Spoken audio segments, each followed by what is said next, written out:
Hi, everybody. Today's Wednesday, March 11th, 2026, and our dear friend, our brother, Scott Ritter is here with us. Welcome back, Scott. Thanks for having me.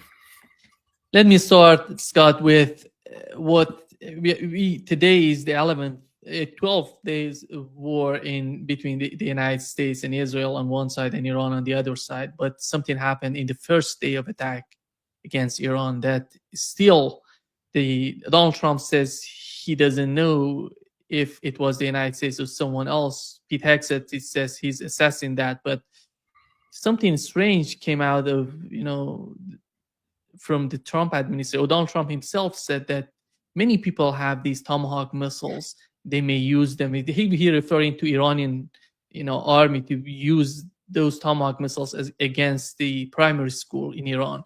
And here is what Michael Maloof, the ex-Pentagon analyst, said on RT Russia Today about what has happened. That it came from the United States.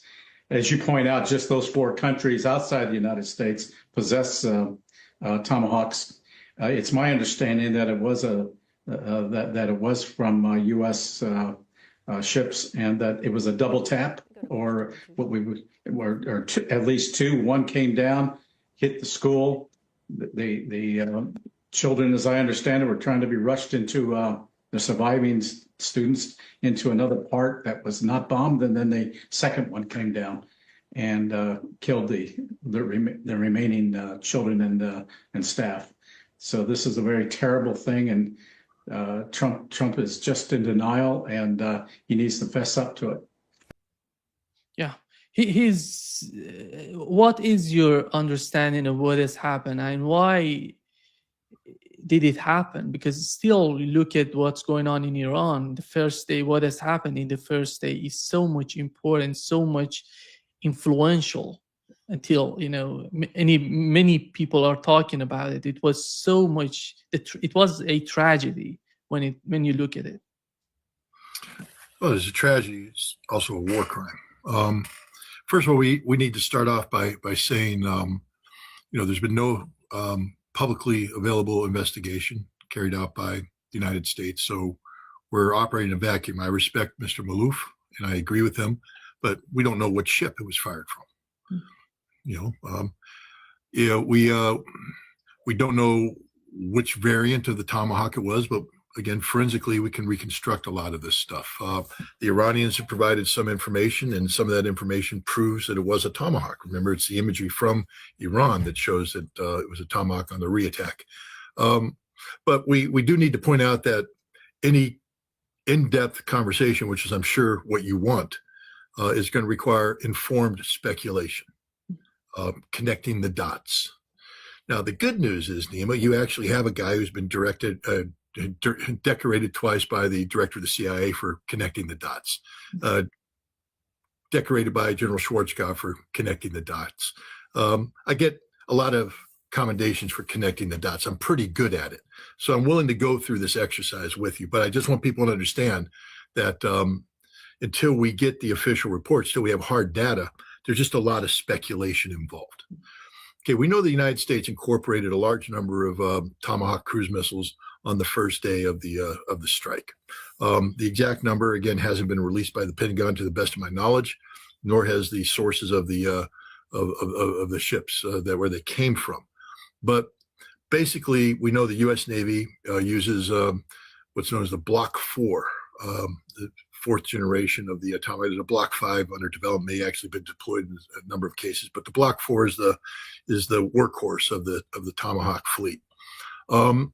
And we can talk about the Tomahawk comfortably because we have the photograph, and the president has sort of suggested that a Tomahawk was involved. He just says it came from Great Britain, the Netherlands, Japan, some of the other nations that are possessing these weapons, not the United States, but it came from the United States. There's just literally no doubt about that.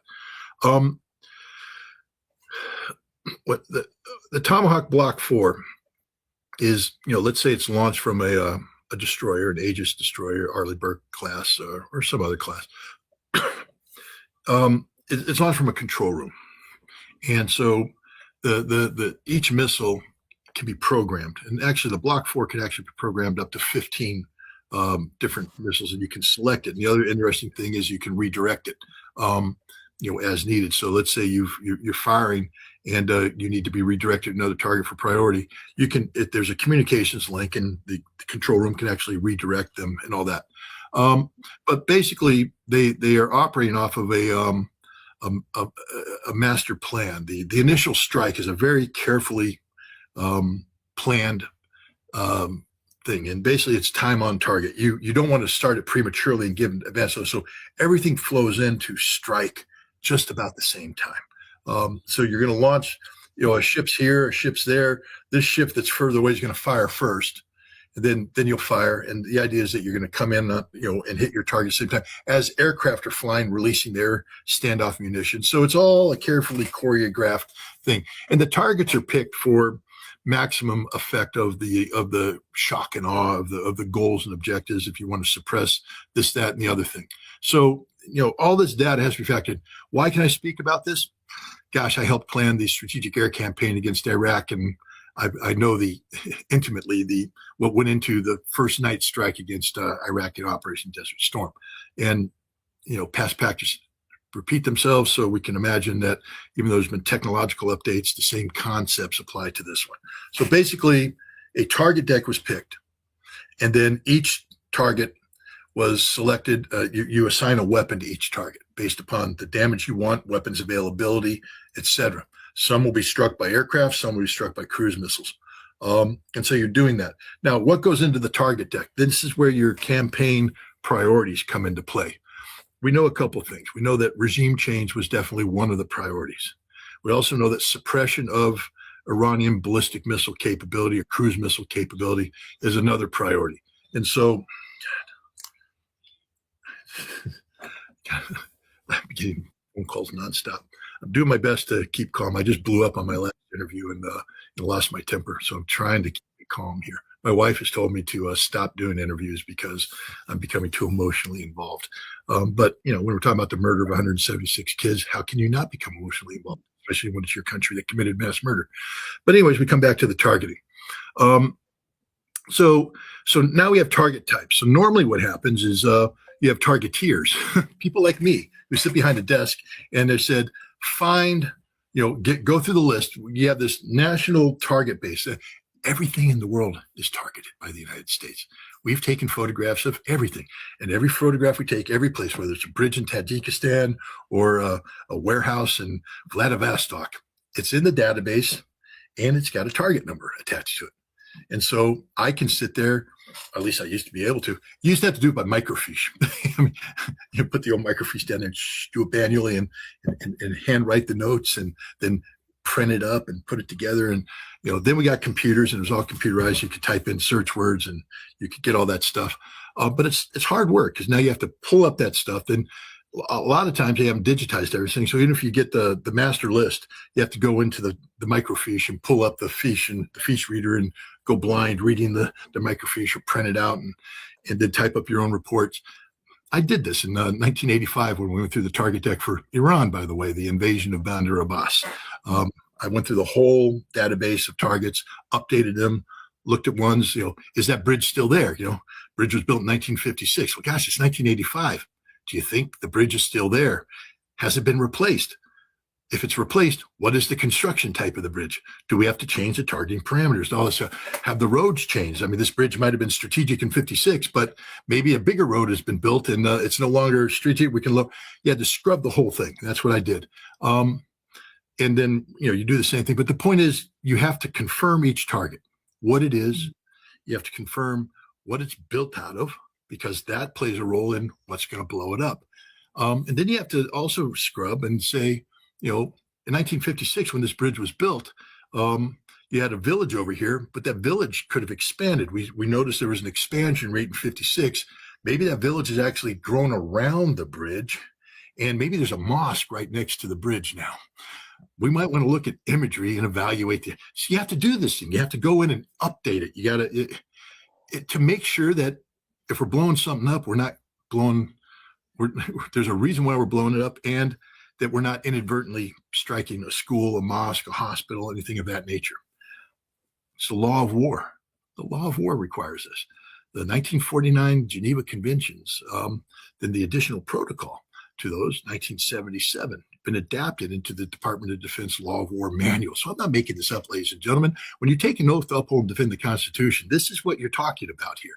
This is what you're talking about, the law of war. You're talking about the rule of law. And military professionals take this stuff very seriously because it's our job. We're not here to do Pete Hegseth murder. We're here to uphold and defend the Constitution. And if our commander-in-chief gives us instructions to go to war, we have to ensure that the war we wage, in addition to be lethal and effective and victorious, is legal and moral and just, as much as the extent that any war could ever be, moral and just. You're murdering people. But, law of war is a funny thing because it basically creates a legal framework to commit murder in. But that's what the law says. So this is what we do. This is what we did. And so somebody's supposed to do that now for Iran. But as I said, the database that I'm working off of for the operation plan to go into Bandar Abbas was a war plan that's been around for a while. And it had an established target deck that I needed to scrub, remove some targets, add new targets, things of that nature. But you had a target deck. This war plan that's being executed against Iran is completely different. This is a strategic air campaign that was ginned up literally in January, because we know that the war plan for January 17th, when Donald Trump was saying, help is on the way, there was a war plan, but that was a regime change war plan. And it was stopped because the Pentagon went, what about the missiles? If we bomb the regime, and they start launching missiles, we don't have enough defense capability here. And we need to suppress this. We can't let them just fire missiles at will. So that's why they stopped that the action in January. That's why we flowed in all this air defense, all the THAADs, the Patriots, we built it up. And then under that umbrella of perceived protection, we then to flow in the military power. And that military power dictated the plan. We had ships coming in, we had planes coming in, and now they said, these are the resources we have, let's give them targets. And they started making the targets up because they weren't ready to do that national suppression thing. Now they're making the targets. So this is a war plan that was ginned up very quickly. That's okay, because that's what intelligence officers do. That's the job we do. That's why we're fat and we eat donuts. We have glasses. We got to sit behind a desk and we look at shit and we make decisions. Some of us are in the field to get a little lean and mean, but most part, intelligence officers, we don't live the sexy life. This isn't James Bond. It meant sitting behind a desk and evaluating data, rolling through the data. But we don't do that anymore. You see, the job I used to do, they've streamlined it. And so what happened is we use artificial intelligence to do targeting. And I hate the term artificial intelligence because there's nothing intelligent about it. It's basically parameter driven. You say, go through that database. Remember that database I was telling you about? All the things. Everything is targeted. It's all there. And they have dimensions and all that. So now you have somebody say, gosh, we're supposed to be bombing facilities that the Revolutionary Guard Command could be using to hide missiles, missile storage facilities, et cetera. So you have the naval facility in Manab, has warehouses in it, has buildings in it. And so they sit there and they say, okay, here's the dimension of structure we're looking for, this by this. Generate a target list of all structures that meet that criteria. And so the artificial intelligence does that. Now, that's okay. I mean, that's a good way to jumpstart it. If you want to do that, that's a good. I still would want to double check it because, I trust the human brain, and I'm the kind of guy that believes that there's always the gem that didn't get picked up. The most important target isn't the obvious target. And if I spend enough time on the light table looking at a photograph, I'm going to go, that's the real target. AI can't give you that. This brain can, because I'm thinking, I'm doing. But so I'd still want to scrub it, but it's a good way to start. You start with this. And so the Manab base once used to be a big base, the whole base. And so the database that in there, AI, instead of discriminating, which is, again, the human brain would go, well, gosh, you're pulling me a data set that's from 2005. And at that time, Manab was one giant Revolutionary Guard naval base. But we know in 2013, they carved out this section. They carved it out. And I'll just give you another thing. We run a program, or we used to run a program. I don't know if we run it anymore. But, you know, every Iranian that leaves Iran and goes to Dubai and does the smuggling thing gets debriefed by the CIA. We can do it directly or we can do it indirectly. But we have a CIA presence there and in Abu Dhabi and all the places. And we talk to everybody. What happens to that kid, the Basij, that joins the Revolutionary Guard Command? He gets stationed in Manab, does his 2-year assignment, gets out, and then he gets a job on a fishing boat, a dhow, and he starts moving stuff back and forth in Abu. Now he comes in, and we caught him buying some weed because, you know, Iranians are human. So he's in there smoking weed, and the locals got him. So we sit down, we say, hey, what we want from you, who were you? I was this. I used to be a private in the RD. So you're in Manab? Yeah. Here's a map. Tell us about Manab.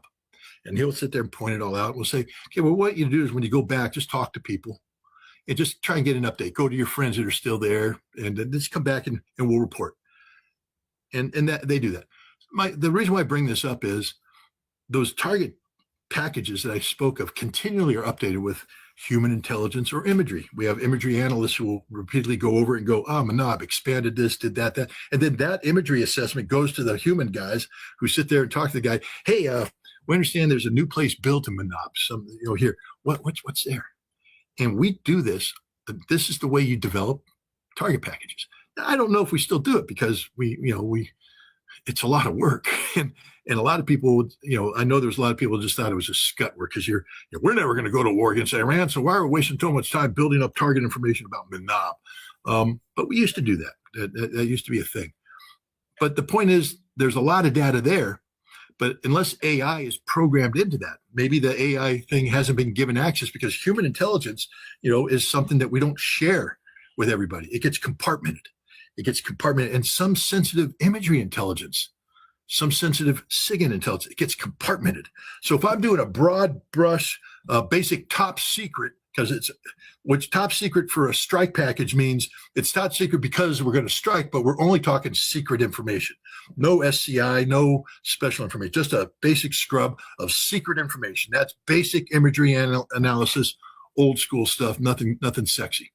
So it's going to generate the oldest map possible. It doesn't have all the human intelligence updates. It doesn't have the SIGINT updates that talk about the frequencies that are operating there, give you an order of battle. We intercepted this frequency. These are the units attached. That's here. Boom, boom. This one moved here. This one moved there. This is an empty building now. This has been converted to a hospital, and this has been converted to a school. Oh, we don't have that because that's sensitive. You're just doing a broad-based intelligence sweep of the data. So now you generate, let's say, Manab. And the evidence suggests that there were 4 targets picked in Manab of interest. And that means that 4 buildings of a specific size deemed to be usable by the Iranians to hide cruise missiles, drones, or whatever are there. So now we're going to strike these 4 buildings. We used to have something in 2023.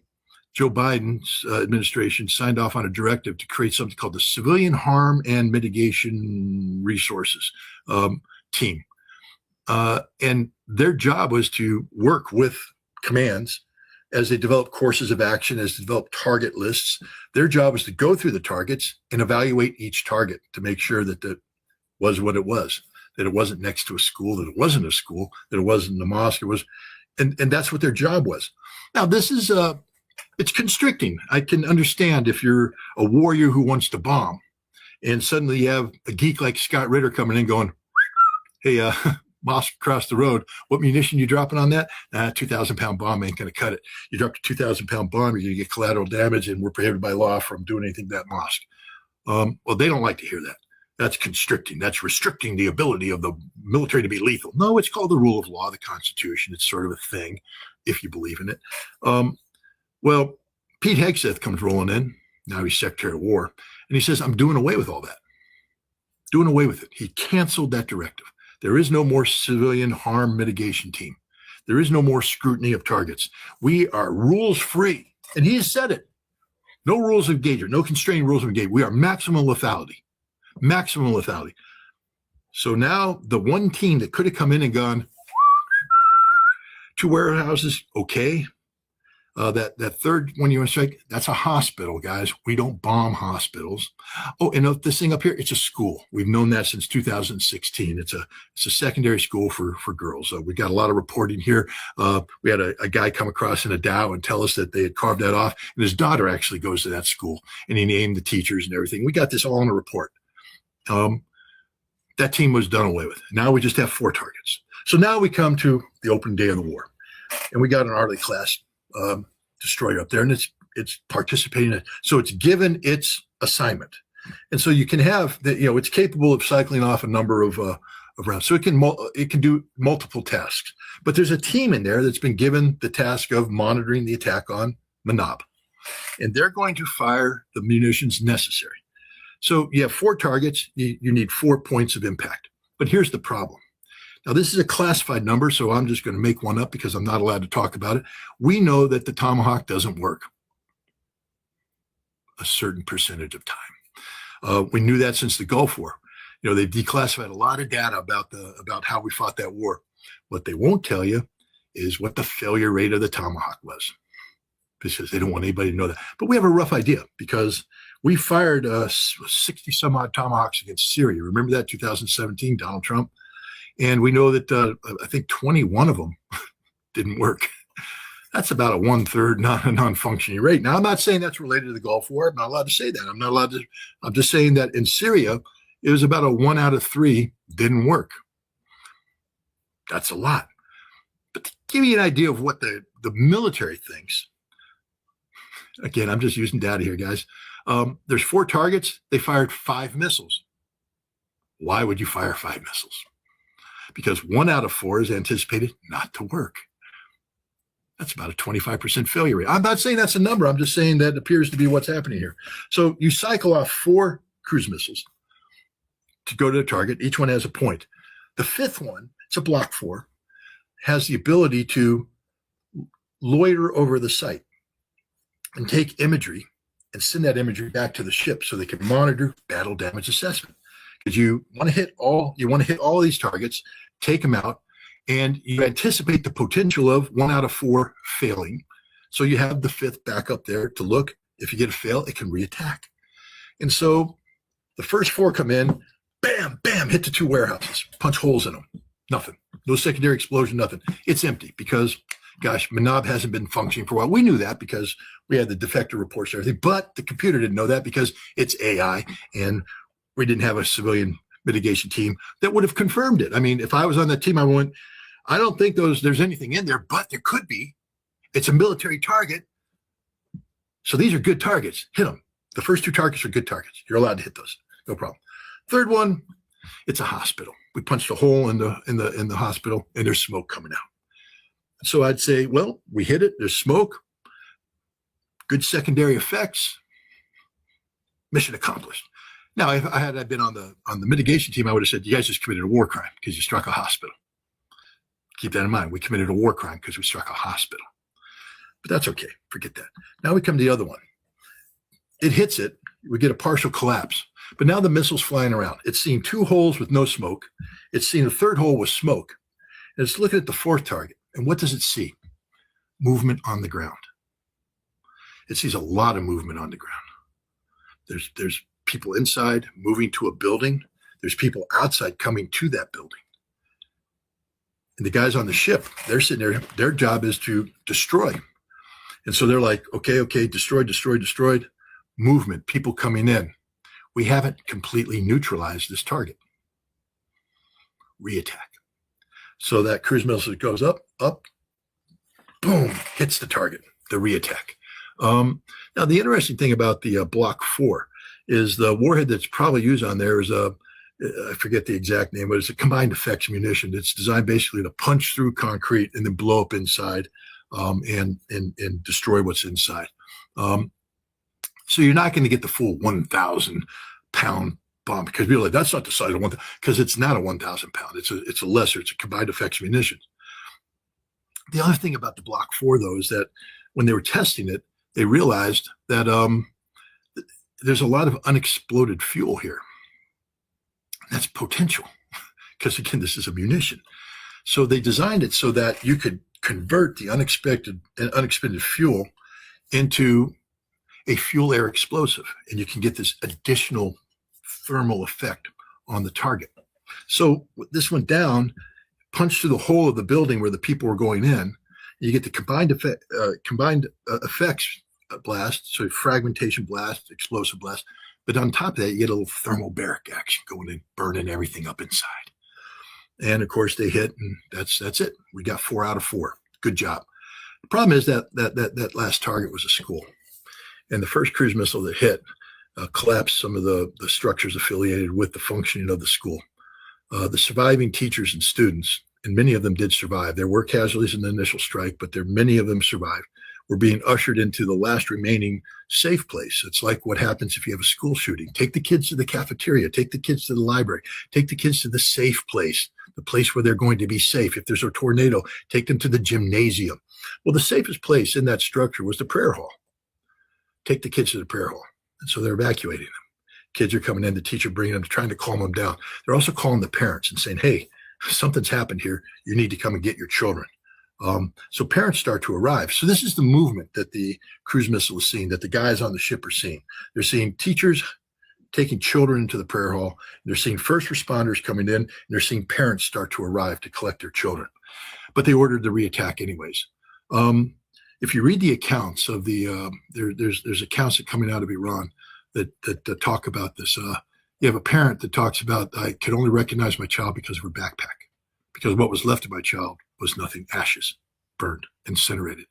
That's the thermobaric effect. Only could recognize the child because of the backpack. And other parents have spoken about the same thing, the horror that they confronted there with their dead children. It's one thing to pull a dead body out of a rubble. It's another thing not to have anything left because of what happened.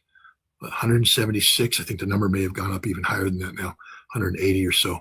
Innocent children between the ages of 6 and 12 murdered. And that's what it was. It was a deliberate murder. This wasn't an accident.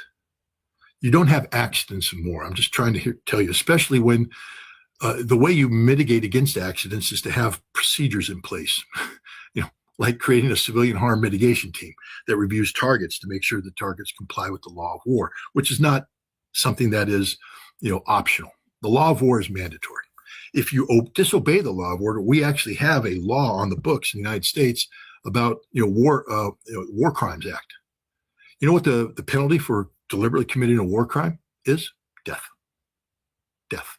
So if you're in the U.S. military and you deliberately commit a war crime, you can be sentenced to death. And what happened in Manab is a war crime, because there were so many failures. We're supposed to be military professionals. We know what the laws are. We're not allowed to bomb schools. We're not allowed to bomb hospitals. We're not allowed to bomb mosques. Sort of black and white. And so we have a duty and responsibility under international law to ensure that we do the necessary homework to make sure that it's called distinction. We have to distinguish between military targets and civilian targets. It's a duty before you bomb, especially in a pre-planned environment where you have the time. It's another thing if you're under fire. I mean, there's a lot more latitude. If I'm under fire and I'm taking fire and my Marines are going down, I'm returning fire, I don't have time to sit there and do a full target analysis. I'm just going to eliminate the threat to my Marines. So there's a lot of latitude. They go, Scott, you fired into a school. Well, God damn it, there was a machine gun firing at me from that school. Therefore, it lost its protected status. You get to sort of shortcut the checks and balances thing. But when you're doing a pre-planned attack, where there is no imminent threat, you get to pick the time and the date you want. And that's what happened on day one. We picked the time and date. We decided to attack that place at this time, that date, with this munition. So if you're going to do that, then you must obey the law of war. You must. So anytime you can put a munition on a target, you have a legal responsibility to make sure that target is a military target. And that the other reason that's important is there's another thing called proportionality. You have to make sure that the munition you're using is proportional to what you expect to do from that. So, for instance, we had that building there. We wouldn't be allowed to drop a nuclear bomb on that building because we're just trying to destroy cruise missiles that might be inside. That's disproportional use of force. We probably even couldn't drop a MOAB on it. don't want to drop a 2,000-pound bomb on it. Again, proportionality. So you're going to come in with a cruise missile with a combined effects munition, decide to punch a hole in the roof and destroy what's inside. That is proportional to the threat. The law of war. They obeyed that, but they didn't do the. My dogs were upset about the use of cruise missiles against children too, but they didn't do the requirement to distinguish. They went because Pete Hegseth said that's too constraining. Lethal warriors don't distinguish. We kill. And I mean, literally, he's saying this. We kill. We're maximum lethality. So he did away with, and it's not just the civilian harm mitigation team. That's an extra layer that was put in because after the global war on terror, the United States found that even though the law requires us to distinguish, that many times military planners just were skipping through that. And so this was an additional procedure in place to make sure that we adhered to the law of war. And so now there's a directive that says you have to do this and resources provided. But Hegseth got rid of that. So that's a premeditated act to remove the constraints, to remove, the procedures that would protect against a crime. And this is a horrific war crime carried out by a Secretary of Defense. I know people want to call him Secretary of War, but he's not a Secretary of Defense. That's the legal term, who committed a war crime. And this has intent. We know he intended to be maximum lethal because he said so. And he facilitated the crime by eliminating all the checks and balances that could have prevented this. And he also failed in the way he did targeting. If you're going to subcontract out to a artificial intelligence civilian platform, which we did, there must be supervision. There has to be some sort of supervision. You can't just receive a package and go, we're good. No. You have to do the due diligence. You have to have somebody go through and make sure that everything they say in there is good. They didn't do that. Pete Hegseth did that. He streamlined murder. And then the U.S. military executed the murder. And so every one of those children was murdered by the United States Navy on that. And everybody in that kill chain should be held accountable because people say, well, why would the sailors be doing? Because you have a moral duty under the law of war before you apply munition to target to make sure that the law of war has been applied. If you're going to bomb a target, you have a right to say, has this been properly vetted? You handed me a completed thing, but has this been properly vetted? And if you're also an admiral general and you know that the directive has been canceled, you have a duty and responsibility to say, I'm not bombing this target until we do our own civilian harm mitigation. I know you've canceled that directive, but that doesn't supersede the law of war manual. The law of war manual requires me to review this target. They didn't. They skipped over that. So it's not just Hegseth, but it's everybody in the kill chain below that is culpable in the murder of these children. There are no innocents here.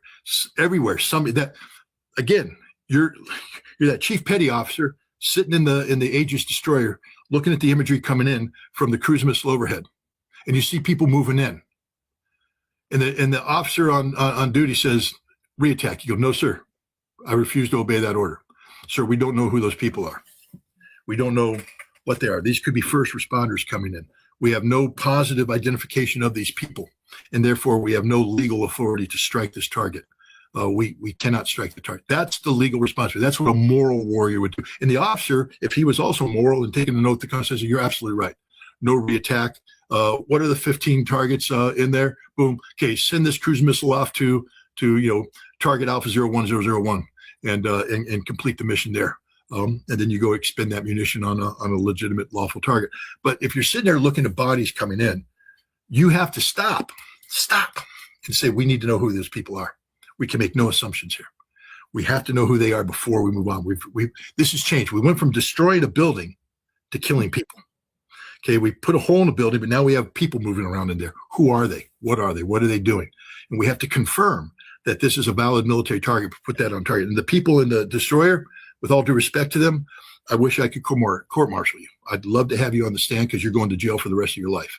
There is no defense for what you did. You are war criminals.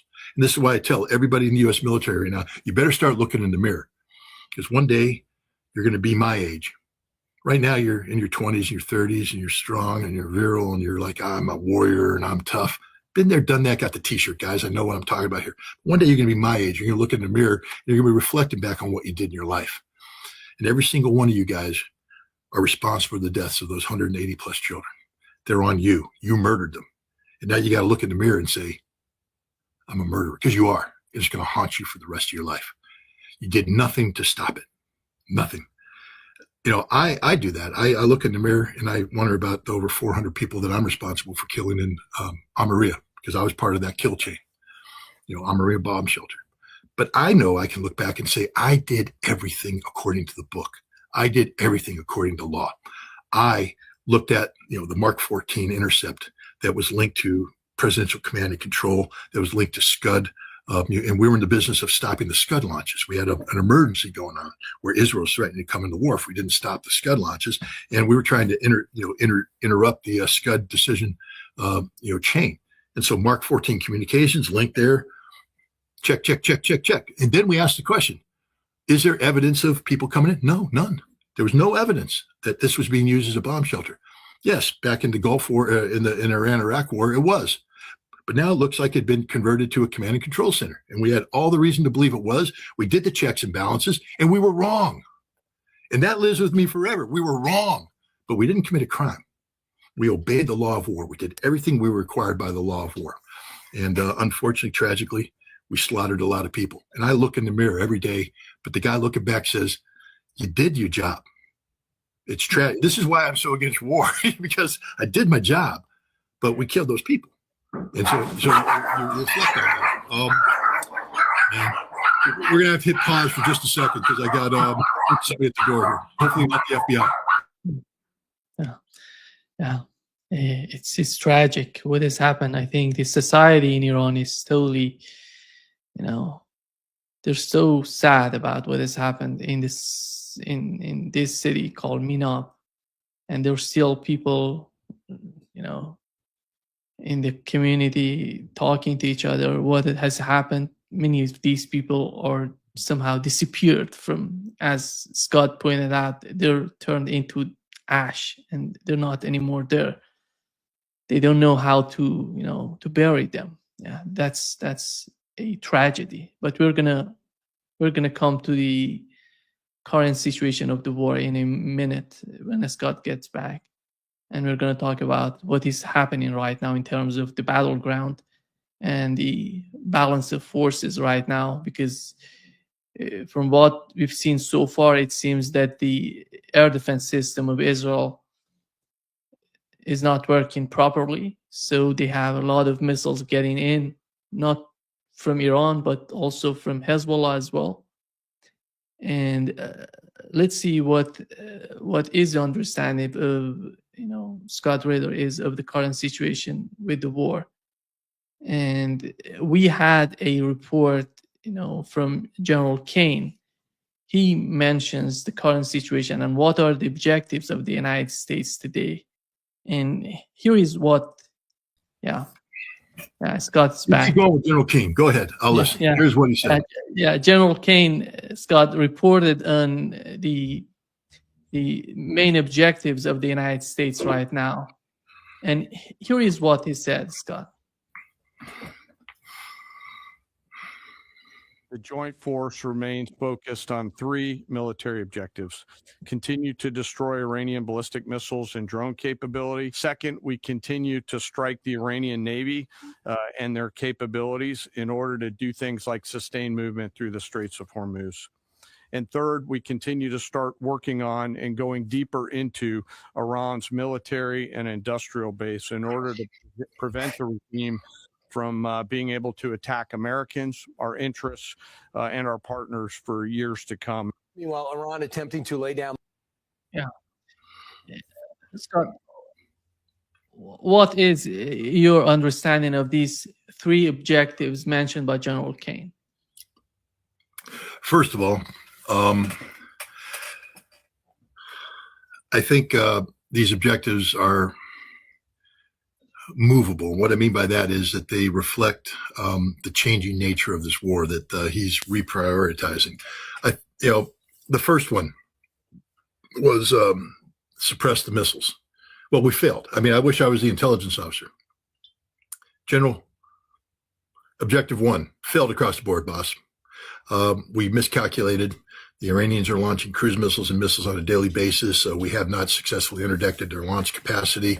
The intelligence you had related to the percentage of launchers destroyed was flushed last night when the Iranians hit Israel with the largest number of missiles since the start of this conflict, proving that they have retained sufficient ballistic missile launch capacity in excess of what we currently assess. That means we've got it all wrong, General. That means we need to go back and do a baseline reevaluation because clearly we don't understand the enemy that we're fighting. We think we're striking targets. I gave this is the briefing I gave to General Schwarzkopf during the Gulf War when we had 19 mobile launchers, and by a week and a half in, we had killed 64.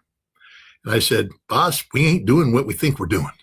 Because we claim to kill 64, there's only 19, and basic math would dictate that there's about 45 things. Even if we killed all 19, there's 45 things that we claim to be mobile launchers that aren't. We have to ask ourselves what they are and why we misidentified. Plus, we aren't killing any of our launchers because they continue to launch missiles at a very high rate of fire. So we've done it all wrong, and I got fired for that. So maybe these intelligence officers don't want to get fired, but that's your job, guys. Your job isn't to sit there and blow smoke up General Kane's ass. Your job is to tell General Kane the hard truth. The hard truth is we're failing. We're not accomplishing the mission. We need to reevaluate. And if we continue to drop bombs on target using the existing intelligence, we're just going to continue to fail. And so we're going to basically rob America of its capacity to wage war by expending munitions, putting lives at risk, and we're not going to achieve the outcome you say you want to achieve. So maybe it's time to hit a pause, stop, and take that. Because the problem is, as you continue the fight continues automatically. I talked about reattack. When you start bombing, you have battle damage assessment. You're looking at effects. You look to reattack. You want to get the objective hit on every target hit, and then that target is part of a campaign plan. As you move from one target set, you move to the next target. So it's on full automatic. And once people get into the rhythm of war, been there, done that, got the T-shirt. You get in the rhythm of war. It's hard to hit stop because everything's planned. Strike packages aren't done instantaneously. I'm planning today for the mission tomorrow. I'm planning, munitions. I got to get them ordered up. Boom. I got to get fuel ordered up. I got to find out which pilots are going to be assigned to which aircraft. Is that aircraft going to be up? Does it have to go down for maintenance? Do I have a replacement aircraft? The whole thing, the way war works, it's on automatic. And so it just keeps feeding itself. And if you get the machine doing the wrong thing up front, it will never self-correct. The machine can't self-correct unless you pause. You have to hit stop, reset, go. And that's what needs to be done with the missile thing, if it's even possible. I think that we have bad intelligence. I think we don't understand what the Iranians are doing. And I think we're just blowing up targets that have nothing to do whatsoever with missiles. Because if they had something to do with missiles, I think we'd be seeing a greater impact on that. So failure on the missile thing. The Navy. Navy was never part of this equation. Nobody thought the Iranian Navy was. If you thought the Iranian Navy was what's going to shut down the Strait of Hormuz, you're dumber than dirt. The Iranian Navy was never going to be involved in the shutting down the Strait of Hormuz because the Iranian Navy understands that the United States Navy would sink it every day of the week. The Iranians never thought that they were going to sit there and match the U.S. capability. They could flex against Gulf Arab states. They had a Navy of regional capacity, but they could never flex against the United States. So in a major shooting war with the United States, the Iranian Navy was always going to be sunk. And it has no impact. So he sat there and he said, we're destroying the Navy so we can keep the Strait of Hormuz open. Haven't kept the Strait of Hormuz open. So again, fundamental flaw in the way you're thinking, plus all the munitions you've wasted on sinking Iranian ships that have no impact on this whatsoever, you've failed. General Kane, that's 2 out of 2 failure. And the third one now he's going to expand the war into the industrial. We're 12 days in. And you're going to expand into industrial. General Kane, let me tell you, again, just studying war, the way it works, none of the facilities you're going to strike will have anything in them. Even if you had struck them on day one, most of those facilities wouldn't have anything in them because we had been telegraphing the potential of conflict for some time now, and we'd actually said the places that we were interested in. Just like the Iranians evacuated all of the centrifuges of value, or at least replicated them, kept a safety stock in hide sites, so that even if we blew up Natanz and blew up Firdos, they still have several 164 cascade centrifuge cascades of high capacity, IR-8s, IR-6s. They're out there buried somewhere with a power supply, able to do their work. They were evacuated. you want to blow up the missile production facility. So right now you got a target here. Let's call him Scott Ritter. And Scott Ritter's going to pull up and say, "Hey, this is Iranian ballistic missile or solid rocket propellant plant 16 Alpha. The following facilities are here. Boom, boom, boom, boom, boom. And I'm going to show you. And then we've looked at it. And if you want to, this is this. You're going to have to use this munition to collapse this. This one, all you have to do is this. Boom, boom, boom, boom, boom. And we're going to put munitions on that. But the mixer that's in that facility ain't there anymore. That's a high value mixer. The Iranians aren't going to keep it there and say blow it up. Everything around it is concrete. So all you do is pour new concrete.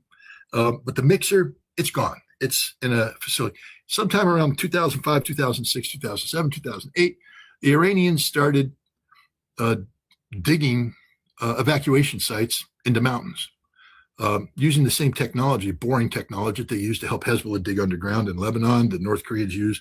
They use the same technology, and they've been boring out mountains. That's what Firdos is, by the way. Firdos was an evacuation site that was converted to be an enrichment facility. That's all. It existed before. They didn't dig it out, especially for centrifuges. It already existed. It's an evacuation site. There are hundreds of evacuation sites throughout Iran that we don't know anything about. We might think we know where some are, and if we spent the time on it, we could locate it. That's what I would used to do. Sitting there looking at roads. I mean, it's hard work, Nima, doing intelligence. It really is, because you got to sit there and you got to try not to fall asleep. But in the old days, you just get on the light table and you just start scrolling through roads. Whoop, back up. How come they're building a little road off here? Let's follow that road. Where's it going? What do they got here? They got a camp. They got bulldozers here. What are they doing here? What are they building there? That road's expanding. Now there's big excavators coming in. There's mixers coming in. They're pouring concrete inside. There's a hole there.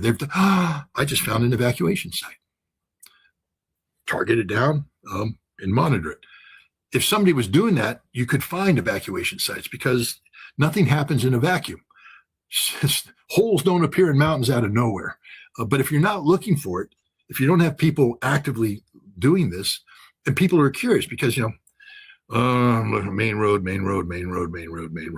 Nope, bridge. Nope, done.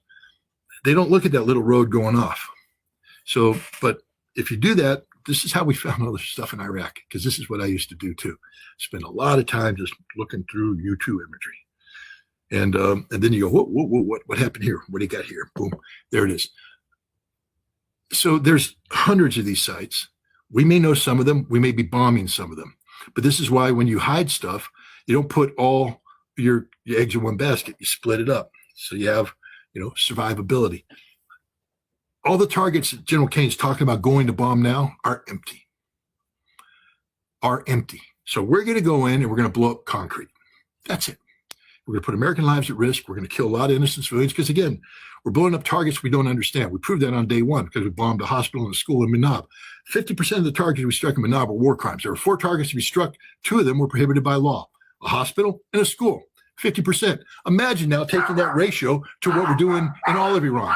We're killing a lot of innocent people, because the war crime we committed in Manab is being repeated on a daily basis. And again, there's no defense for this. There's no defense whatsoever. Military professionals should be saying, time out, we need to go through. And you have to do that right now. You have to say, why are we bombing this target? What are we trying to accomplish? And if you're not doing that, you're failed, and you are committing a crime, literally committing a crime. You have a responsibility under the Constitution not to obey an unlawful order. And at this point in time, you all should be put on notice that your targeting is insufficient, that they have removed the checks and balances that are required by law to do distinguishment, to distinguish between military and civilian. That's been removed. Therefore, you can't assume that that's been done. Therefore, you must not strike the target. And if you continue to bomb, anybody bombing after this, you're committing a war crime, a potential war crime. So, this is the fact. So Kane listed 3 objectives. All 3 are failures. 2 have already failed. The 3rd one is doomed to fail, because I'm just telling you right now, we learned this from Iraq. I mean, again, it was one of the more stunning things to be, I was unique in that I was a guy who participated in the Strategic Air Campaign. and was knowledgeable of all. I was the guy who did the Scud battle damage assessment, not just for mobile rockets, but I'm the guy that looked at every facility related to Scud in Taji and Taj al-Mariq and everywhere, every single one of them. I monitored during the war, and I watched the destruction that took place. I also had a whole bunch of other target sets that I monitored as well. And then I get to go to Iraq as a weapons inspector. And I remember how stunning it was. We stopped bombing them in February, and in December, I'm there. So, March, April, May, June, July, August, September, October, November, December. 10 months later, after the war stopped, after we dropped all these buildings, I'm in Baghdad inspecting these buildings. And you're going to these facilities, and there's a lot of destruction. But then as you keep going on, you're like, where's the material? We blew up Taj al-Mariq, which is a solid rocket propellant plant. This is what I'm trying to tell. General Kane, I hope you're listening to me, because you might want to study this, because you're getting ready to bomb the equivalent of the Iranian equivalent of this. And we blew up a lot of stuff. But by 1992, we were going back in, 1993, going back in. And we noticed that all the places that we bombed were rebuilt. And all the mixer facilities that we thought we were destroying were back in, installed, operating. We didn't accomplish anything. We blew up facilities, but they're all back there. They're building. We got to Taji. They blew everything up in Taji. Next thing we know, the roofs are repaired, swept out, and all the production equipment from the Nasser plant is back in there. They're doing forging, bending metal, the whole thing. We didn't destroy anything. We literally destroyed nothing. It's the way it is. Same thing with the nuclear side. It was all later evacuated, buried, blown up by the Iraqis, but we didn't destroy anything. It was all evacuated. That was the Iraqis. The Iranians are watching this, learning from that. I can guarantee you right now with 100% certainty that the totality of Iran's infrastructure of value, the production equipment, has been evacuated to a hide site. So if you're going to go bomb a facility, go ahead and bomb it. Why not? Blow up a building. Yay. And it's good graphics. You'll be up there in the mouth breathers that populate X and Telegram and everything. We're blowing things up. Isn't it fun? And they can sit there and get off on that. They're little war porn. But it's not doing anything. We're just blowing things up, and we're wasting munitions. And we've already blown through billions of dollars in munitions. We're running out of certain kind of ammunition. But if Kane wants to go do that, then he's a failure as a leader, because this is where a real leader would stand up and say, Mr. President, we're blowing up empty buildings. Time to hit stop, and let's go back and find hide sites, because that's what this phase of the campaign needs to be about. Hide sites. Find hide sites and start taking them out one by one by one. And that's how we win this war. Blow up hide sites, blow up critical infrastructure.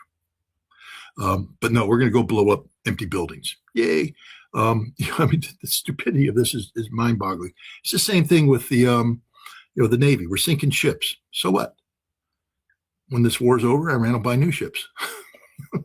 But they've shut the Strait of Hormuz. We can't stop them from doing that. Can't stop them at all.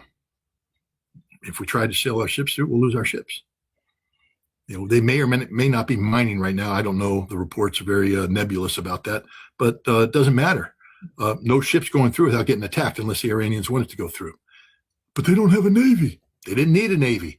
You're bombing the wrong thing. This is what happens when you have stupid people play war, because you really needed smart people to be looking at the totality of the Iranian capability and look at what we wanted to achieve. You and I had this conversation. I'm telling you right now that had I been in charge of the missile suppression campaign, we would have been a hell of a lot more effective than we are here. Because you have to have somebody who knows missiles and has to understand then how the Iranians have adapted. I'll give you an example. We, when we went to war against Iraq, we started using Soviet standards on how long it takes to get a missile launch. So we would sit there and say, all right, if we're going to fly an F-15E combat air patrol over Western Iraq, we know that they have to move out. They have to fuel at the place. So there's going to be fuel trucks coming in. Then they have to raise the missile, and we're going to be photographing it, and we'll come in and we'll blow it up. And after they launch, it's going to take some time now to lower it down and for them to get out. What we didn't realize is that the Iraqis, well, I say we didn't realize, some of us did, because some of us studied the Iran-Iraq war and said, wait a minute, they're taking the Al Hussein and they're surging it forward, they're firing it, and they're pulling it back. That means they're not fueling at the point of launch. That means they have a facility back here where they're fueling from. So maybe the Iraqi tactics are different, and we might want to factor that in. Some of us did that and tried to convince people that we were fighting the wrong war, but it didn't work. They instead said, no, they're fueling. So now the Iraqis have they're fueling their missiles at a place, Ramadi for out west, Abu Ghraib, Kut for there, go down to near Basra. They were doing a place. And then these missiles would be loaded on the launchers and then driven to the launch site. They'd raise it, they'd fire it, and then they had rapid evacuation. Boom, they're out. 5 minutes to remove from the site. So if we're there 8 minutes away from a launch site, they launch, we're told to come in, roll in, they're gone in 5 minutes. They're at another hide site with IR protection cover over. We can't see the heat. They're cool. And we're looking, we got nothing. We already fought that war. So we need to sit there, and literally somebody had to sit there and talk about each system, how it operates, what its range is, look at the physical characteristics, and then play games like how quickly, because the Iranians aren't going to do peacetime stuff. This is combat, rapid. How do they operate rapidly? Where are are we looking at all of the palm groves to look for missile dispense where they hide their missiles? We didn't do that. We sat there and we said, they're going to bring their missiles out. They're going to silo them, launch. We're going to come in. We're going to do this, that, and the other thing. And so we're wasting a lot of time and effort blowing things up that aren't. Plus other decoys. I mean, the Iraqis were very good. They had a small little decoy unit, and they had 3 fixed decoy sites with realistic looking decoy launchers, and we're bombing them. It's just basically saying, here, come here and bomb. And while you're bombing here, the Iraqis also did things like, okay, we're going to go ahead and run a convoy down here, a misdirection. And so they put decoys here, run a convoy here, and we're bombing here, interdicting the convoy here. And over here, out of this palm grove, 2 launchers come up and fire. And then they disappear. We can't react. Their whole campaign was run through that kind of deception. The Iranians have learned from this. They have decoys. They have inflatable decoys. They have realistic looking decoys. They're out there. If you're, and I don't know, maybe they've been clever enough to put barrels of fuel in there so you get a nice secondary explosion. I would if I were the Iranians. But they're out there putting these things up.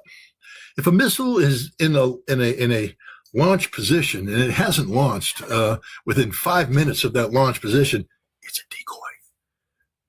Okay, guys, it's a decoy. And so they're just suckering us. We're sitting there bombing stuff, bragging how much we're blowing stuff up, and yet they're launching. I'm not saying they're not suffering casualties. I think they are, because the scope and scale, we're only dealing with 19 mobile launchers with the Iraqis. It was tougher to target. Here, you're dealing with a lot more, and I think we're getting some. Some of that imagery looked like they were trying to hide it and get it. But again, I mean, I look at that imagery and I'm like, are they that stupid? I mean, again, the Iranians are professionals. So why would you pick a hide site under a culvert that has your ass hanging out of it? If you got the missile ass hanging out, the enemy can see it, which tells me you want the enemy to see it. So they put a decoy under the culvert with its ass hanging out, and we go, gotcha, blow it up, put the video on there. People are doing their little dance and all that, and all we got a decoy. These guys are professionals.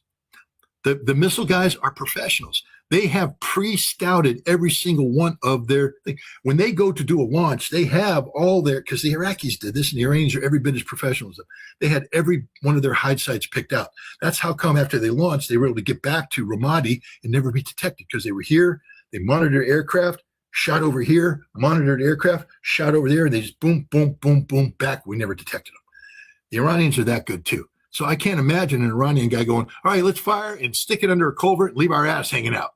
No, they've already measured all. They're like, we got to get in. We got to do the heat signature. We're going under a culvert. We're going to drop a tarp down. The tarp is going to shield the heat, because after you launch a missile, you're going to be reflective heat. Drop the tarp down. You come in with infrared. You can't see it. We can do artificial things like do a heat generator over here to generate heat to attract.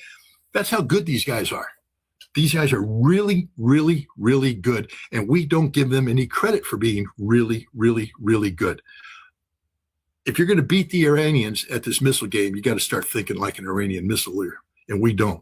We disrespect these people all over the place. we're the greatest military in the world. We're the most lethal killing machine in the world. When we put aircraft over target, we dominate. Well, you can't dominate simply by saying you dominate. You actually have to go out and dominate. And guess what?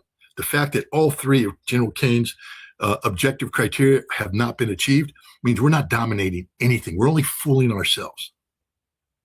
How, Scott, how do you evaluate the Iranian objectives? What are they looking for, and how successful they were so far? Well, the first objective is survival. The Iranians know that this is a war of existential proportions. So that means that you can't pin all your hopes on an individual because people die. You have to pin your hopes on an institution, on institutions, on laws, etc. The constitutional republic, the Constitution. Iran is designed to function as a constitutional republic, and it has passed the test. Flying colors. The supreme leader was killed on day one, and they have successfully replaced him constitutionally. And in the process, he was turned into a martyr, and the Iranian nation is rallying around the Islamic Republic like they've never done before. So they've been very successful in terms of the survival aspect. That's political survival, but now you have to have military survival. And the Iranians have for some time now. I originally thought it was 12 autonomous military districts, but somebody's talking about 32. So maybe they even broke it down even more. I don't know. 32 would be great because that means it's more difficult for us to take it out. You can kill 12 places, but 32, that's a different targeting problem. But they have built this system that's designed to function autonomously. So every one of these military districts doesn't need somebody in Tehran telling them what to do. When the war started, they unplugged and they are running their war plan. Now, the central people might be sitting there trying to direct and redirect and all that kind of stuff if they can stop. But if they don't, they just don't stop. They keep going. So the Iranians will never stop putting pressure on the enemy, ever. No matter what we do, they will continue to go. That's military survivability, keep the pressure against the enemy. And then war is an extension of politics by other means. So you have to ask yourself, why are the Iranians doing what they're doing? Well, I think they have several political objectives, but the big one is to drive the United States out of the Middle East and to defeat Israel to the point that Israel will never again seek to flex its muscles the way they are, to humiliate Israel to the point that Israel stops being an irresponsible power. So you have to have the resources necessary to sustain the fight against Israel. And it looks like they've done that. They've been successful. And you have to have targeting of Israel to know where the pain points are. And they're doing that. They're starting to hit all the important targets. And now permanent pain is about to be inflicted on Israel. You can shut out the lights for one night. What happens when you shut out the lights forever? And we may be headed in that direction. For the United States, you have to destroy. We have these bases, but why are the bases there? Many of the bases there are to collect intelligence on Iran and to facilitate missile defense and facilitate military operations. You do that through radars that collect data, and you do that through satellite relays that communicate data. And they've destroyed that infrastructure. It's gone. Now they're in the process of doing even more damage. But again, with the Iranians, I think they understand. People are like, well, they haven't done that much damage to the base. If you blow up a barracks facility, what have you accomplished? Nothing. I can rebuild a barracks facility. But if you blow up a $1.1 billion unique radar system, you can't replace that. So the Iranians are blowing up critical infrastructure. The base may look intact, and for all the mouth breathers out there going, they haven't really done that much damage, they've neutered the base. It's useless. I mean, if you get a giant stallion, he won the triple derby. I'm going to make a lot of money. The stallion's going to mate with the mares, and then you neuter them. Your stallion's no longer a stallion. It's just a horse, no balls. Well, the American stallion is supposed to be out there mating in the Persian Gulf, but the Iranians have cut the balls off. So it's just a horse. And that's stage one, because it's going to be very expensive for us to move back in. But two, you have to create the political environment for the region not to want the United States to come back. And so you have to make sure that there's a price paid for collusion with the Americans, and that price is being paid. And you're starting to see people in the Gulf Arab states question why they have this relationship with the United States. There's no protection coming from it. We're being attacked. And so I think the political objective here is in the process of being accomplished for them. Punishment of Israel is ongoing. Israel hasn't been fatally hit yet, but they're moving in that direction. There's nothing. Israelis are defenseless at this point. They simply can't defend themselves. So, how much more damage can they take before you cross over that political threshold where it becomes politically unviable? At some point in time, you destroy desalination, you destroy electricity, you make life in Israel unlivable, and the people are going to flee. And when the people flee, when Israel depopulates, that's the end of Israel. And I think the Iranians are moving in that direction. Unlike the American objectives, the Iranians are actually moving towards accomplishing their tasks. And then the other one is, how do you make the United States quit? You're not going to defeat America militarily. You're not. We're going to blow up targets inside Iran forever. The only way you defeat America is to make us politically quit the fight. You're not going to bring military harm to us. So with all due respect, losing 8 soldiers, it's tragic for the families. So what? When we went to war in Desert Storm, we brought, we brought 10,000 body bags and we ordered another 60,000. We didn't use them, but we were ready because there's a war. Okay. And you're going to lose guys in war. So the U.S. military can take a punch, and Iran hasn't delivered a punch to the soldiers, the human cost. It's trivial. 140 wounded, 8 dead, nothing, 0. We remember World War II. We're going to lose 5,000 Marines on day 1 taking Iwo Jima. We're going to lose 5,000 guys going across D-Day. We could take casualties. That's not how you beat America. You beat America here at home. When the American people lose the will to fight. Remember, in World War II, a lot of people don't realize, an interesting movie, Flags of Our Father. James Bradley wrote the book and they did the movie. They're talking about war bonds, and there's an important speech given by the Secretary of Navy to the Marines. He said, we're running out of money. The American people don't want to fight this war anymore. They're tired of it. We won in Europe. They're done. They think it's over, and they don't want this thing to continue, and we're running out of money. If we run out of money, that's the end of the war. We have to continue to raise money, war bonds. And your job is to get the American people to want to give money to keep this war going. Your job is to convince American people this war is worth fighting.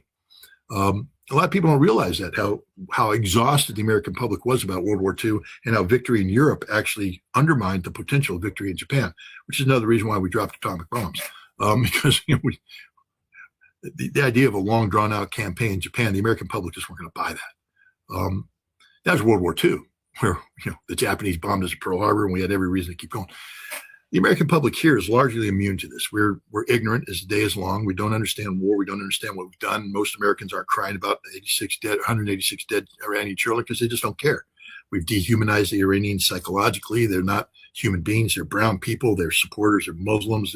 We can use all derogatory terms. We forget they're the most cultured people in the world, thousands of years of culture and history. And they're as human as everybody else, more so because I've met them and they're just wonderful people. But we've built a shield for us. So for the American people to try and play the humanity card, saying what you're doing is wrong, you're going to get some people say, yes, you're right. The majority of Americans don't care. They're going to buy into the war porn. They're going to look at the blow up stuff and say, 47 years in the making.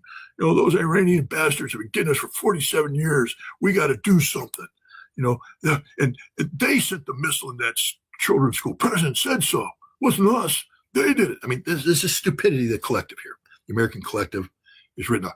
But what you get them is when these mouth breeders, as they watch the war porn, okay, I got to go buy gas.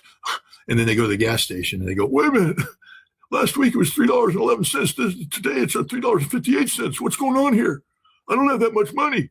Then they go to the store to buy their food and they don't realize that the price of diesel has gone through the roof. So it costs a lot of money for the truckers to come in. And so the people that put the food in the stoves raise the price. Last week, it only cost me, I could buy a full week's worth of groceries for $250. It's now $375. I don't have $125 a week extra to do all this. What's going on here?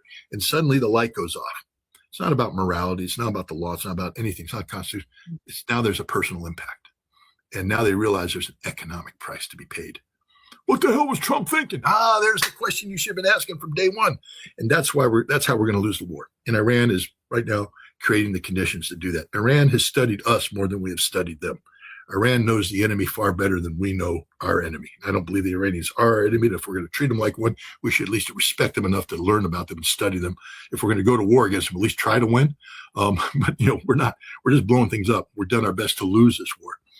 And if the Iranians can keep the Strait of Hormuz shut down and keep the actions sustained against Israel and keep absorbing American damage, they're going to win this war, because the war won't be won on the battlefield. The war will be won here in the home front, when the American people realize there's an economic cost to be paid for this war, and the political pressure is put on Washington, D.C. to stop this war. Israel was trying so hard to bring Azerbaijan to the fight. They thought that Azerbaijan would bring some sort of, leverage for them, and if they get involved in the conflict. But it seems that totally failed because of the connection they had with Russia, with Iran, and with what we've seen so far.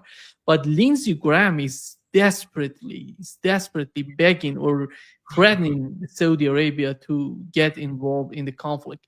What is in his mind that Saudi Arabia can bring to the conflict for him? I think, first of all, for Lindsey Graham, a lot of perception creates its own reality. So the more Lindsey Graham can sell to the American people that there's a united front against Iran, the more he can get up there and cheerlead. But if he's going to sit there and cheerlead about the nobility of this cause, and suddenly look around and, Gulf Arab states who we called our critical allies are saying, no, we're hands off on this one. The American people might start asking questions. Wait a minute. If Iran's such a threat, why isn't Saudi Arabia on board? Maybe they know something, because they live next door to them, and they're not worried like you are. And they start asking questions, and these are things that, so I think a lot of it is just a perception that Graham wants to create the perception of broad-based support for what America's doing. And the more nations start to peel off, the more isolated we become, and the more foolish this foolish man already looks.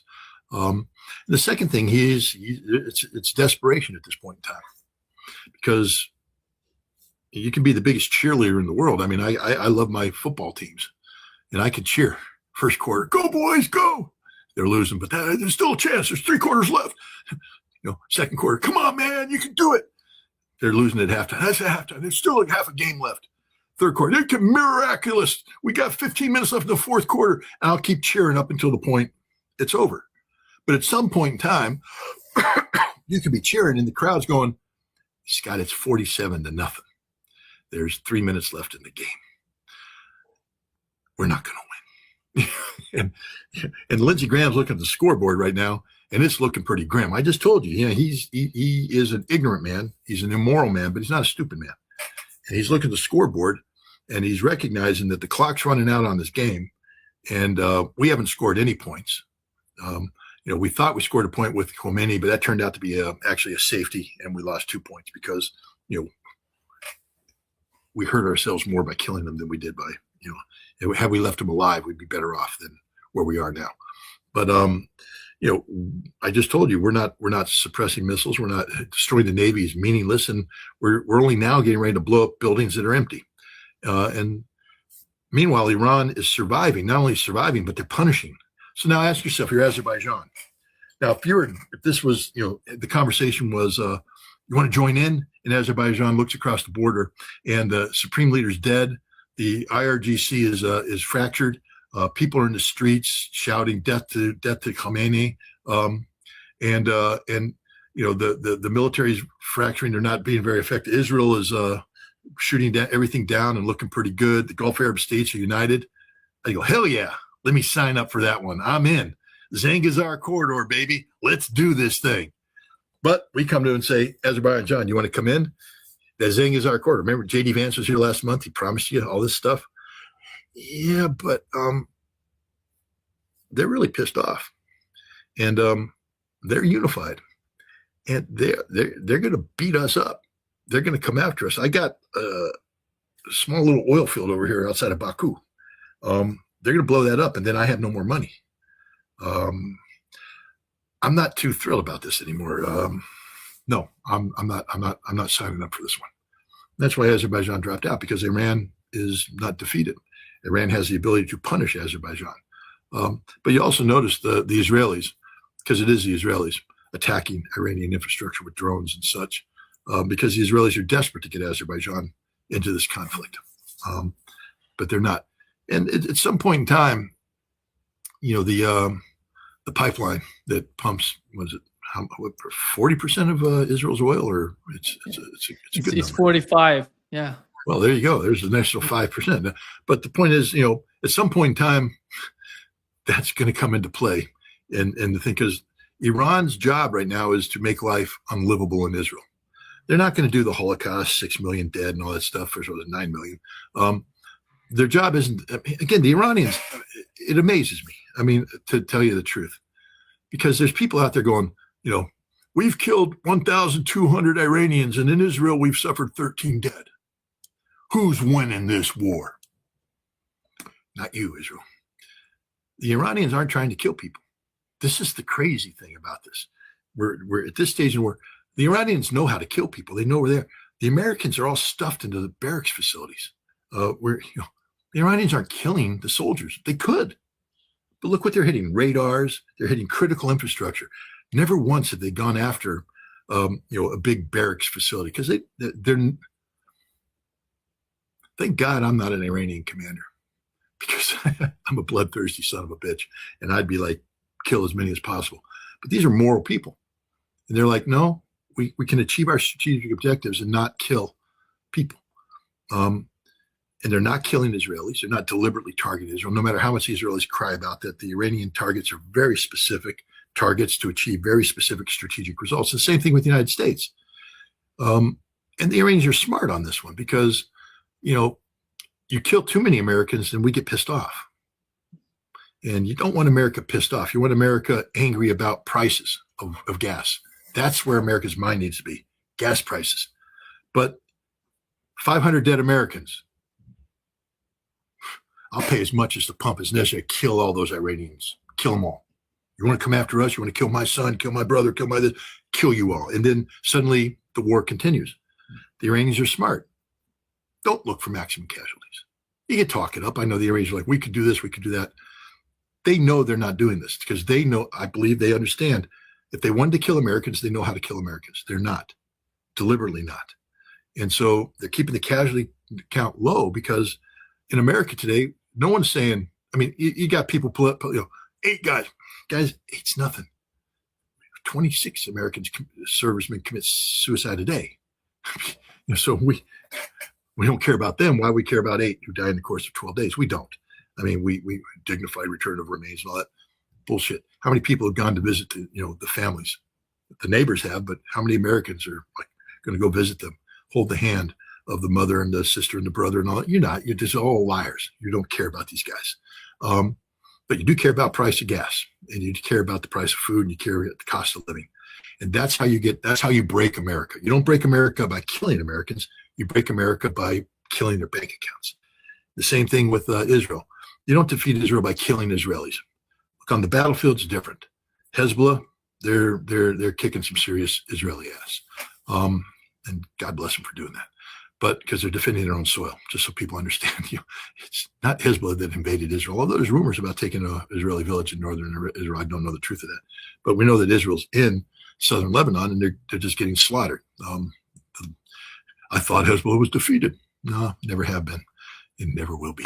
But the point is, the Iranians are just playing a very smart game. I mean, my God, the fact that they're playing this smart game after all of the justification we've given them to be vengeful. I mean, you killed the supreme leader. That alone cries out for blood. 186 children slaughtered and 1,200 other civilians killed. I mean, one would think they'd be just screaming for the blood of Americans, screaming for the blood of Israelis. And yet, every day, the targeting is very specific. It's very strategically oriented to achieve the strategic result. You defeat Israel not by killing the Israelis. You defeat Israel by making life unlivable for the Israelis. And then they leave. You want to destroy the Zionist state? Destroy confidence in the population to live in the Zionist state. When the Israeli people wake up one morning and go, I'm not doing this anymore. I'm going back home, because they're all from somewhere else. And they start going back home. Then Israel doesn't exist anymore. And you get the population down to a certain level, and suddenly the single state solution becomes the only state solution, because there's no longer justification to keep a Jewish only state. Israel will become Palestine, and that's the direction the Iranians want to go. They're not out to kill Jews, with all due respect to all the people out there accusing the Iranians. It's not their thing. that's not who they are. I mean, that's the one thing I've learned. I mean, we know that Iranian justice can be tough. I mean, wouldn't want to be a homosexual in Iran, okay?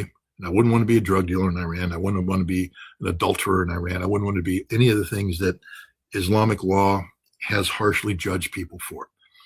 If I could give any advice to the Iranians, if they ever would take it, I'd say stop hanging people. Stop it. It's not a good look. If people commit a crime, rehabilitate them in prison. Stop this harsh thing, because it's just a bad look abroad. Because I've met you guys, and you're actually decent human beings. You really are decent human beings who care about human life, and the humanitarian stuff that goes on inside Iran is commendable. They have a PR problem, but the thing is, the true nature of this regime, because if they were the hanging judges that everybody accused them of, then they'd be screaming for blood, American blood, Israeli blood. They'd be trying to kill as many people as possible. It's not what they're doing. Very deliberate targeting. And you know this because of the accuracy of what they're hitting. They're hitting what they're aiming at. So if they wanted to hit a barracks, and they've got good intelligence, they know where the American soldiers are congregated, and they have weapons that can penetrate that bunker, and they're not hitting that bunker. Why? Because they don't want to kill Americans. They have every right to, but they don't want to. Because you kill Americans, you enrage the American population, and you make it very difficult. You make it harder to break the American population. Keep the death count low, maximize economic pain, and this country will fold like a house of cards, and we're already headed in that direction. So I think the Iranians are winning strategically across the board. There's not one place I can say that they're underperforming. I mean, they're being hit really hard by the two most powerful air forces in the world. Let's not diminish what Israel and the United States are capable of doing in terms of providing damage. But the targeting, that's the key. You can have the biggest punch in the world, but if you're not hitting the right thing, you're not going to win. And right now, the Iranians have made sure that we're hitting the wrong thing. Like I said, with ballistic missiles, I think they've played a very effective decoy game. And they've also done a good job in disguising where their missiles really are. And we haven't solved that problem. And I don't know if we will. Navy, who cares? Because they're shutting the Strait of Hormuz. It just doesn't matter about the Navy. Tragic for the life. They shouldn't have sunk that ship.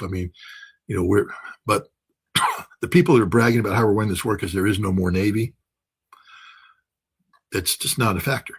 And now we're going to move into the next phase and take out industrial facilities. Concrete gets poured. Those facilities will be rebuilt. You're not blowing up the expensive items that were inside. They've been moved. So you're hitting the wrong targets. So I think that we're losing this war, and we're going to lose this war.